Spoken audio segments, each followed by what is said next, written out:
నమస్తే రైతు సోదరులకు శుభోదయం. నేలతల్లి కార్యక్రమానికి స్వాగతం. లక్షలు సంపాదించి ఐటీ ఉద్యోగం విడి సమాజ హితమే లక్ష్యంగా ప్రకృతి వ్యవసాయాన్ని చేస్తున్నాడు ఆ యువ రైతు. ప్రకృతి వ్యవసాయ పితామహుడు పాలేకర్ స్ఫూర్తితో సొంత కాళ్లపై నిలబడి ఇంటికి కావాల్సిన ఆహారాన్ని రసాయన రహితంగా పండించుకోవడంతో పాటు వినియోగదారులకు అందిస్తున్నాడు. పాడి ఉంటేనే పంటలుంటాయన్న సిద్ధాంతాన్ని నమ్మి దేశవాళీ గోవుల పోషణకు నడుం బిగించాడు రంగారెడ్డి జిల్లా దూస్కల్ గ్రామానికి చెందిన యువ రైతు.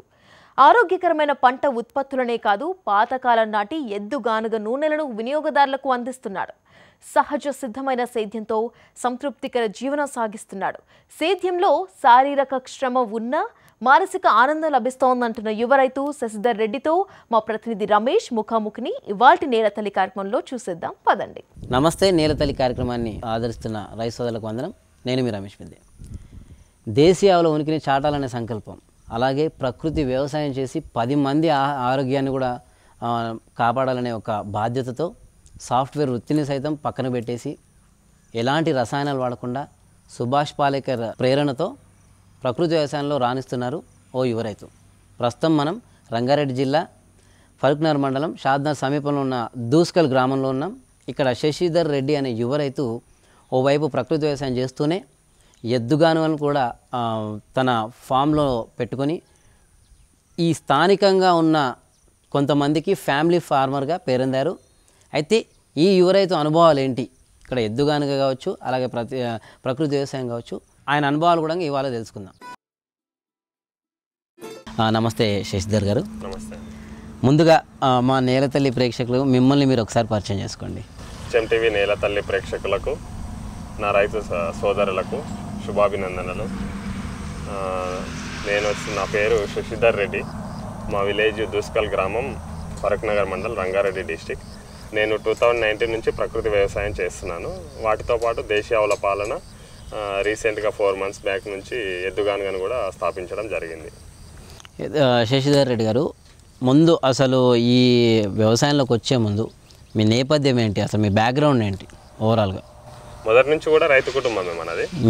తాత ముత్తాతల నుంచి కూడా రైతు కుటుంబమే. నేను కూడా జాబ్ చేసినప్పటి కూడా వ్యవసాయంలో భాగంగా ఉండేవాడిని. 2019 నుంచి ఏంటంటే కంప్లీట్గా ఇక్కడ ఉంటే బాగుంటుంది అనే ఆలోచనతో నాకు ఇంకా జాబ్ను వదిలేసి కంప్లీట్గా ఇక్కడ ఉండడం జరుగుతుంది. అంటే అంత స్మూత్ ఉన్న ఒక వే ఆఫ్ లైఫ్ను వదిలేసి ఇది ఒక హార్డ్ వే ఆఫ్ లైఫ్, ఇది ఎట్లా ఎందుకు రావాలనిపించింది? స్మూత్ అంటే ఇప్పుడు అందులో శారీరకంగా ఇబ్బంది లేకపోవచ్చు. ఓకే, ఏసీలో కూర్చుంటాము, మానసికంగా అయితే చాలా ఒత్తిడి ఉంటుంది, ప్రెజర్ ఉంటుంది. మన టైంని వేరే ఒక ఆర్గనైజేషన్కి కేటాయించాలి. వాళ్ళు ఊరికే డబ్బులు ఏమి ఇవ్వరు మనకు మాత్రం. వాడు మనకు 20,000 ఇస్తున్నాడంటే ₹1,00,000 వరకు తీసుకుంటాడు మనకు. ఇంకో మెంటల్ టెన్షన్, టార్చరు, అన్ని రోగాలమయం. అక్కడ వెళ్ళినామంటే ఫుడ్ ఆకలి అవుతుంది. అక్కడ మనకు ఫుడ్ వేరే తినాల్సి వస్తుంది. వాటర్ అంతా పొల్యూషన్ హైదరాబాద్లో. అది మనం ఎందుకు సోర్స్ ఉంది, నా భగవంతుడు ఇచ్చినంత వరకు నాకు ఒక మంచి భూమి ఉంది, సోర్స్ ఉంది.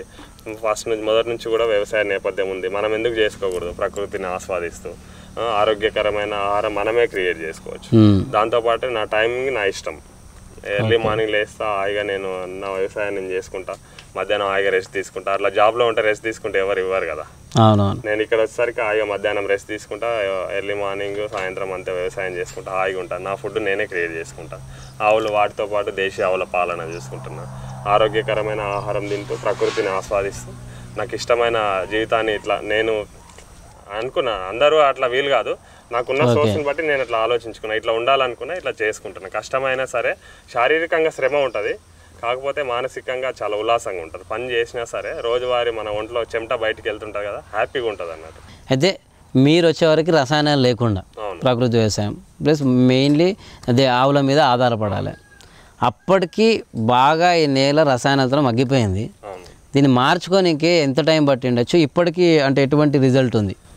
మీరు అడిగినది వాస్తవమే. అప్పటికి రసాయనాలు నేను ఎట్ ఏ టైము డైరెక్ట్గా వచ్చేసరికి సుభాష్ పాలేకర్ మెథడ్ అవలంబించేసరికి ఫస్ట్ సంవత్సరం అంత ఈల్డింగ్స్ ఏం రాలేదు, ఇబ్బంది పడ్డా. తర్వాత ఇటు చూసిన తోటి రైతులు కూడా చదువుకొని వచ్చి ఏం చేస్తాడు ఇదంతా అన్నారు. నేను అవలంబించే పద్ధతులు కూడా వాళ్ళకి నచ్చలేదు ఇన్ ద సెన్స్ వాళ్ళ తప్పు పట్టడం లేదు, వాళ్ళకి తెలియదు. నేను అట్లా మెల్లగా చేసిన. సెకండ్ ఇయర్, ఇప్పుడు థర్డ్ ఇయర్కి వచ్చింది కదా. నెక్స్ట్ ఇయర్ థర్డ్ ఇయర్ వచ్చేసరికి మెల్లగా ఈల్డింగ్స్ స్టార్ట్ అయినాయి. నేల కూడా సాయిల్ బాగా అయింది, ఇప్పుడు సహకరిస్తుంది. అప్పుడు ఫస్ట్ ఇయర్కి ఇప్పటికి ఈల్డింగ్ కూడా పెరుగుకుంటూ వచ్చింది. ఈల్డింగ్ కూడా పెరుగుతుంది. అయితే మొట్టమొదటిసారి మీరు ఈ రసాయనాలు లేకుండా స్టార్ట్ పెట్టాలనుకున్నప్పుడు ఏ పంటను చూస్ చేసుకున్నారు? నేను జనరల్గా వరి ఇంట్లోకి తినడానికి కావాలి కదా, వరితోనే స్టార్ట్ చేసిన. వరితో పాటు మనకి ఇంట్లో కూరగాయలు అవసరం ఉంది కదా, కూరగాయలు వీటికి ఇప్పుడు మనకు పశువులకు ఏవైతే గడ్డి వేస్తున్నాం కదా, గడ్డికి కూడా మనము రసాయనాలు యూరియా DAP అని వేయడం మానేసిన. ఓన్లీ వ్యవసాయం జీవామృతము, పంచగవ్య అండి, నెంబర్ 1 పంచగవ్య. మన ఆవుల నుంచి వచ్చే నెయ్యి పంచగవ్య ఏదైతే ఉంటుందో, నెయ్యి, పాలు, పెరుగు, మూత్రము, గోమయము, వీటి 5టిని వాడుకొని మనం పంచగవ్య తయారు చేసుకున్నాం అంటే యూరియా కూడా పనిచేయదు. యూరియా మనం వేస్తే 8 రోజులు, వారం రోజులు పడుతుంది పచ్చగా అవడానికి. అదే పంచగవ్య వేసేస్తే మనకు 4 రోజుల్లోనే పచ్చగా అయిపోతుంది, ఈల్డింగ్ స్టార్ట్ అయిపోతుంది. ప్రకృతి వ్యవసాయం అనేది ఎంత రసాయనాలు లేకుండా అయినా సరే కానీ దానికంటూ కొన్ని పద్ధతులు ఉంటాయి. ఈ టైంలో ఇవి వాడాలి, ఈ టైంలో ఈ పంట వేయాలి, ఇట్లా దీన్ని సరి చేసుకోవాలని. అయితే ఈ బేసిక్స్ అన్నీ, ఈ పద్ధతులన్నీ ఎక్కడి నుంచైనా ట్రైన్ అయ్యారా, లేకపోతే కొన్ని శిక్షణ తరగతులు ఏమైనా తీసుకున్నారా? ట్రైన్ అంటే ఈ టైం పంటలు ఎప్పుడైతే వేస్తామో ఇవన్నీ పురాతనం నుంచి అవలంబిస్తున్నది. ఏ కార్తీలో ఏ పంట వేయాలి ఇవన్నీ సేమ్. కాకపోతే ఇక్కడ కెమికల్స్ ప్లేస్లో మనము అన్ని గో ఆధారిత వ్యవసాయం చేస్తున్నాం అన్నట్టు. ఇక వాటి ప్లేస్లో జీవామృతము, ఘనజీవామృతము, పంచగవ్య, అగ్నియాస్త్రము, బ్రహ్మాస్త్రము, వీటితోనే జనరల్గా అంత దూరం ఏం బ్రహ్మాస్త్రం వరకు వెళ్ళాల్సిన అవసరం లేదు. జనరల్గా జీవామృతము, నీమాస్త్రం 2 సరిపోతాయి. ఆ రెండింటితోనే పంటలు పండించుకోవచ్చు. చీడపీడలు ఎక్కువైనప్పుడు ఒక అగ్నియాస్త్రం వాడితే సెట్ అయిపోతుంది పంటలన్నీ. అంటే మీరు ఈ వరి అన్నారు కదా, అంటే వరి ఏ రకం ఇప్పుడు ప్రస్తుతం మన దగ్గర? నేను బహురూపి పండిస్తున్నాను. బహురూపి వచ్చేసరికి మన దేశీ విత్తనము శ్రీకృష్ణదేవరాయల టైం నుంచి ఉంది మనకి. ఓకే. నానుడి వరి కాకుండా ఇంకేమేమి పంటలు ఉన్నాయి? ఇవన్నీ ఎన్ని ఎకరాల విస్తీర్ణం మొత్తం? వరి కాకుండా నేను ఒక 1/2 ఎకరంలో వంకాయ పండిస్తున్నాను, ఇంకొక 1/2 ఎకరంలో టమాటా పండిస్తున్నాను. సీజనల్ ఫ్రూట్స్ పండిస్తాను. ఇప్పుడు 2వ పంటగా జొన్న కానీ కొర్రలు అవి కూడా పండించుకుంటాను. అంటే ఈ దేశీయ ఆవులు అంటే ఎక్కడి నుంచి తెచ్చుకున్నారు, వీటి గురించి ఎట్లా పరిశోధన చేశారు? అంటే మనకు ఆవులు పాతకాలం అని తెలుసు, మన తాతల కాలం నాటివని తెలుసు, కానీ వాటి గురించి పూర్తిగా మనకు తెలియదు. అనుభవం వచ్చేవారికి మీరు ఎట్లా తెలుసుకున్నారు?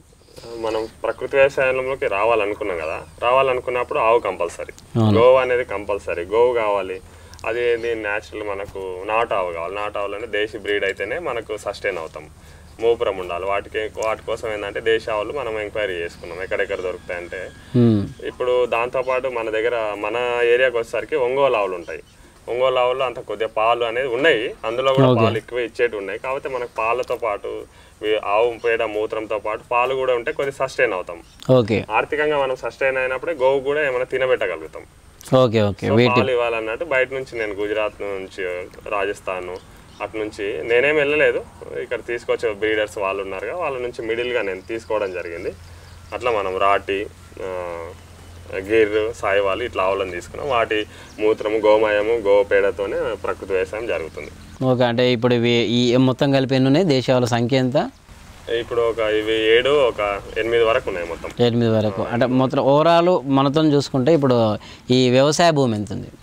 ఇది 3 ఎకరాలు ఉంది. 3 ఎకరాలకు అంటే సరిపోతుంటుందా ఈ 5 ఆవులతోన? ఒక్క ఆవుతో 30 ఎకరాలు చేయొచ్చు. ఓకే. ఒక్క ఆవు పేడ, ఒక ఆవు మూత్రంతో 30 ఎకరాల వ్యవసాయం చేయొచ్చు.